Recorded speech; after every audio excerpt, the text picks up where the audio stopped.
মেঘমল্লা ধাৰাবাহিকখনৰ আজি নিশা হ'বলগীয়া এপিছডৰ প্ৰম' বৰ্তমান মুকলি হৈছে। আজিৰ প্ৰম'ত বাৰু আমি কি দেখিবলৈ পাইছোঁ আহকচোন আমি অকণমান চাই লওঁ।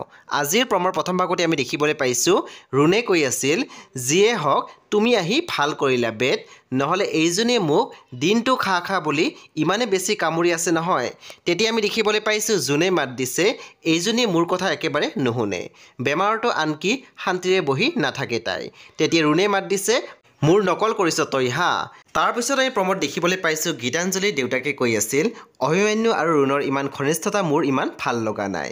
তেতিয়া আমি দেখিবলৈ পাইছোঁ গীতাঞ্জলি মাকে মাত দিছে, চকুৰ পাকতে এজন পুৰুষক নিজৰ মাজত বগ কৰি ৰখাৰ ক্ষমতা আছে ছোৱালীজনীৰ।